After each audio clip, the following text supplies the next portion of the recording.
जी भाई, अस्सलाम वालेकुम। आज का जो टॉपिक है इसका नाम है लाइफ साइकिल ऑफ HIV। मतलब कि जो हमने आज का टॉपिक पढ़ना बहुत इंपॉर्टेंट टॉपिक है जिसका नाम है लाइफ साइकिल ऑफ HIV, जो कि पेपर में बड़ी दफा एज अ लॉन्ग क्वेश्चन में आ चुका है।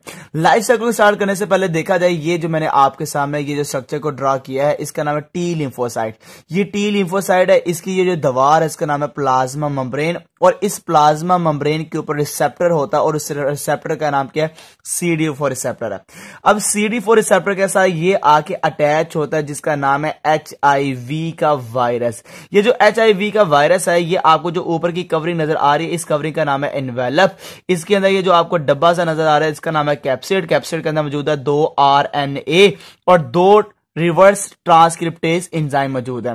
तो ये पूरा का पूरा जो स्ट्रक्चर मैंने बना दिया है जो कि अटैच हुआ है HIV, कहां पे अटैच हुआ है, CD4 रिसेप्टर के साथ। ठीक हो गया। अब इसको मैं नाम देता हूं पोला जी। पोला जी जाके अटैच होता टी लिम्फोसाइट सैल दे नाल, तो पोला जी अटैच होने के बाद अपना अंदर भेज दिंदा 2 चीजां नूं, 2 RNA अंदर आ जांदे ते 2 एंजाइम अंदर आ जांदे ने।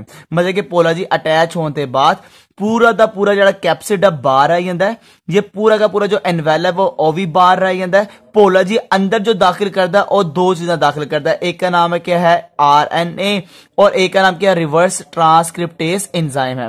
अब आपको पता है 2 RNA, तो पोला जी क्या करता है, अपना एक RNA को डिग्रेड कर देता है और एक RNA को रख लेता है। एक RNA खत्म कर देता है, उसका कोई जरूरत ही नहीं है, काम ही नहीं है, की करना की बोझ पाना, चल भी निकल तू ते, उन्होंने डिग्रेड कर देगा। एक जरा बच जाएगा वो RNA रख लेगा। वो जो एक RNA है, पोला जी उस एक RNA को इस्तेमाल करेगा आगे DNA बनाने के लिए। इसलिए जिससे आगे DNA बनता उस RNA को कहते हैं टेम्पलेट RNA। उसको हम एज अ यूज करेंगे टेम्पलेट आगे DNA बनाने के लिए, उसको कहते हैं टेम्पलेट RNA। वो जो टेम्पलेट RNA है उस RNA से आगे DNA बनाएगा, उस एंजाइम का नाम क्या है, रिवर्स ट्रांसक्रिप्टेज। RNA से DNA बनाना रिवर्स ट्रांसक्रिप्शन होता है, रिवर्स ट्रांसक्रिप्शन होता है, ये DNA बन चुका है। तो एक RNA का स्टैंड है और एक DNA का स्टैंड है, तो क्या बन गया, RNA DNA हाइब्रिड बन गया। और आपने देखा ये जो RNA से DNA बनाया, इस प्रोसेस का नाम क्या है, रिवर्स ट्रांसक्रिप्शन है। They are called reverse transcription है। अब RNA DNA जब बन गया तो एक जो RNA का स्टैंड बचा हुआ था उसका क्या करना, हमने 4 डालना है, कोई काम नहीं उसका, उसको भी ये दोबारा डिग्रेड कर देता है, उसको भी खत्म कर देता है। जब खत्म कर देगा तो जो बनाया हुआ DNA का स्टैंड है वो सिर्फ बच जाएगा। अब उससे एक और DNA का स्टैंड बनाना तो मुकम्मल DNA के डबल स्टैंड हो जाएंगे। अब वो जो DNA का स्टैंड है उससे DNA को बनाया जाएगा, मगर उस DNA को अब मैं क्या कहूंगा, जिससे DNA आगे बनाया जाता है उसको कहते हैं एज हम उसको यूज करते हैं टेम्पलेट DNA स्टैंड के तौर पर। तो ये क्या होगा, DNA कौन सा टेम्पलेट, और इससे आगे जाके एक और DNA बनाए तो 2 स्टैंड बन जाते हैं। ये दोनों स्टैंड किसके बेटा, DNA के। लो बेटा जी, काम हो गया। पोला जी ने अपने 2 RNA भेजे, एक नो डिग्रेड किया, एक नो इस्तेमाल किया। इस्तेमाल वाला की कहलाएगा टेम्पलेट RNA। उनके जो एक और एक DNA स्टैंड बनाया थे, एक RNA थे एक DNA, की कहलाएगा RNA और DNA डी हाइब्रिड। और इसी के बाद वो जो RNA था उसको भी डिग्रेड कर देगा, बाकी बचेगा DNA का स्टैंड, उससे एक और DNA स्टैंड बना लेगा। तो डबल स्टैंड किसके हो गए बेटा, DNA के। अब ये दोनों के दोनों जो स्टैंड है घुसेंगे न्यूक्लियस के अंदर, टी लिम्फोसाइट के न्यूक्लियस के अंदर घुसेंगे और जाके अटैच हो जाएंगे इस टी लिम्फोसाइट के DNA के साथ। तो एक आ गया DNA किसका, टी लिम्फोसाइट का, एक DNA किसके है, पोले का। तो पोले का इसके साथ जब अटैच हो जाता है तो 2 डिफरेंट DNA अटैच हो चुके हैं, एक किसका, पोले का, एक टी लिम्फोसाइट का। तो ऐसे DNA को नाम देते हैं दे आर कॉल्ड प्रोवायरस। इसको कहते हैं दे आर कॉल्ड प्रोवायरस। अब जब अटैच हो जाता है तो पोला जी कहता है मेरी चीजें बना, अपने छड़ दे, अपना भूल जा, तू कुछ नहीं है, सब कुछ मैं हूं। वो मेरी चीजें बना, तू अपना सब कुछ भूल जा। कहता है ठीक है मैं तेरी चीजें बनाता हूं। कैसे बनाऊंगा, कहता है पहले बना RNA। तो DNA से RNA बना। देखो बेटा उल्ट हो गया ना, उल्ट कर दिया ना इसने। RNA से DNA बना था तो रिवर्स था ना, रिवर्स ट्रांसक्रिप्शन था। जब DNA से RNA बनता है तो कौन सा प्रोसेस होता है, ट्रांसक्रिप्शन होता है। कभी भूलना नहीं बेटा, DNA से RNA ट्रांसक्रिप्शन, RNA से DNA रिवर्स ट्रांसक्रिप्शन। ठीक हो गया बेटा। तो ये क्या हुआ, RNA बना, ट्रांसक्रिप्शन का प्रोसेस हुआ और डीएनए से आरएनए बना और कहता है क्या, जा बेटा निकल जा यहां से और मेरी तरह की चीजें बनाना शुरू कर दे।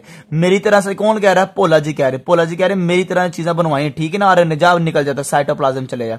ये आरएनए बाहर निकलता है न्यूक्लियस से और जाके वहां पे क्या चलाता है? ट्रांसलेशन चलाता है। और इस आरएनए से जब ट्रांसलेशन होती है तो वायरल प्रोटीन बनती है और ये सारे के सारे वायरस की पोला जी दी चीजें बन रही हैं, स्पाइक बन रहे पोला जी दे, ऐ आरएनए ज्यादा होने जा रहे हैं, ऐ कैप्सिड बनाए जा रहे हैं, ऐ सारे एंजाइम बनाए जा रहे हैं। सारा का सारा जो वायरल प्रोटीन का बनना होता है इसको कहते हैं ट्रांसलेशन। तो डीएनए से आरएनए बना तो ट्रांसक्रिप्शन है और आरएनए से प्रोटीन का बना ट्रांसलेशन है, ट्रांसलेशन का प्रोसेस हो गया। ये सारी चीजें स्पाइक जाके बाई जाके जुड़ती हैं प्लाज्मा मेम्ब्रेन के, कैप्सिड पैक होता है और बडिंग के जरिए से ये एक्सोसाइटोसिस करके यहां से ये बाहर निकल जाता है एचआईवी का डॉटर, जो बच्चा बाहर पोला जी का बन चुका है। ठीक है, इस पूरे लाइफ साइकिल को कहते हैं they are called life cycle of HIV. तो पहला स्टेप कहता है अटैचमेंट, अटैचमेंट एंट्री अनकॉइलिंग। ठीक हो गया, जो वायरियोन है वो होस्ट के अंदर इंटर होता है मगर वो अनकोटेड होता है, उसके अंदर कोई भी इन्वेलप नहीं होता, कैप्सिड मौजूद नहीं होता, वो अनकोट होके सिर्फ अंदर क्या भेजता था पोला जी? आरएनए और क्या भेजता है? एंजाइम, बाकी सारा बाहर रह जाता है। अगला स्टेप क्या था यहां पर? आपने याद होगा रिवर्स ट्रांसक्रिप्शन में मैंने बताया ना, जिसमें मैंने ये बताया कि एक आरएनए डिग्रेड हो जाता है और जो दूसरा आरएनए टेम्पलेट आरएनए के तौर पे इस्तेमाल होता है, फिर उसे डीएनए बनता है, फिर दोनों आ जाते हैं आरएनए डीएनए हाइब्रिड, फिर आरएनए डिग्रेड होता है और उस डीएनए से एक और स्ट्रैंड डीएनए का बनाया जाता है। ठीक हो गया, तो क्या कहता है रिवर्स ट्रांसक्रिप्शन में? जो रिवर्स ट्रांसक्रिप्टेज एंजाइम है वो वायरल जो आरएनए उसको टेम्पलेट के तौर पे इस्तेमाल करता है और बनाता है, मेक करता है। किसको बनाता है? डीएनए स्ट्रैंड को बनाता है। और फिर वो जो डीएनए स्ट्रैंड बनता है उस डीएनए स्ट्रैंड को एज अ टेम्पलेट यूज करता है और कंप्लीट बनाता है डीएनए डबल हेलिक्स, उसको डबल स्ट्रैंड बना देता है। ये ना डबल स्ट्रैंड बना देता है, डबल स्ट्रैंड बन जाता है। जो वायरल आरएनए होते हैं उनका क्या हाल होता है? वो सारे डिग्रेड हो जाते हैं, खत्म हो जाते हैं, उनको खत्म कर दिया जाता है। और वही डीएनए कहां दाखिल होता है? न्यूक्लियस के अंदर, और इंटीग्रेट हो जाता है, जुड़ जाता है उसके क्रोमोसोमल डीएनए के साथ और क्या बन जाता है? जिसका नाम क्या है? प्रोवायरस। क्या बन जाता है? जिसका नाम क्या है बेटा? प्रोवायरस बन जाता है। उसके साथ अंदर जाने के बाद न्यूक्लियस के अंदर जाने के बाद क्या बन जाता है? प्रोवायरस बना देता है। ये प्रोवायरस बन गया। ठीक हो गया। अब प्रोवायरस बनने के बाद आपको मैंने बताया क्या होगा? अब आरएनए बनेगा तो ट्रांसक्रिप्शन होगा, उसके बाद आरएनए से प्रोटीन बन के ट्रांसलेशन होगा। ये लो बेटा, ये क्या है? Viral RNA protein synthesis. जो प्रोवायरल डीएनए है वो ट्रांसक्राइब्ड होगा तो आरएनए बन जाएगा।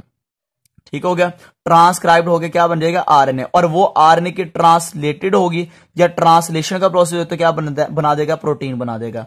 तो ये ट्रांसलेशन हुई तो प्रोटीन बन गई है, और जब खुद बना था आरएनए तो कौन सा प्रोसेस था? ट्रांसक्रिप्शन था। ये तीसरा स्टेप हो गया।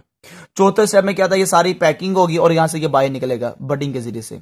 तो चौथे स्टेप में असेंबली और रिलीज, असेंबल होंगी चीजें सारी आपस में जुड़ेंगी और रिलीज होंगी। तो क्या कहते हैं? New capsid assemble around viral RNA attach reverse transcriptase enzyme. तो कहता है जो न्यू कैप्सिड है वो भी असेंबल होंगे, किसके साथ होंगे? आरएनए के साथ। ये देखो कैप्सिड है, उसके अंदर क्या आ गया? आरएनए आ गया और साथ में क्या आ गया? रिवर्स ट्रांसक्रिप्टेज एंजाइम आ गया। ठीक हो गया। और बड फ्रॉम द प्लाज्मा, और यहां से क्या होगा? बडिंग के थ्रू से यहां से बाहर खारिज हो जाएगा। और इस बड के जरिए से जब ये बाहर खारिज होगा तो ये जब पूरा का पूरा एक साइकिल है, इस साइकिल का नाम क्या है? Called life cycle of HIV है। ठीक हो गया। तो आपने जब पेपर में लिखना तो सबसे पहले पहली हेडिंग, दूसरी हेडिंग, तीसरी हेडिंग, चौथी हेडिंग, फिर एंड पे आपने ये क्या बना देना? स्ट्रक्चर बना देना और ये आपका साइकिल कंप्लीट हो जाता है, जिसका नाम क्या है? Life cycle of HIV. और चैप्टर भी आपका खत्म हो चुका है। ओके बेटा, अल्लाह हाफिज।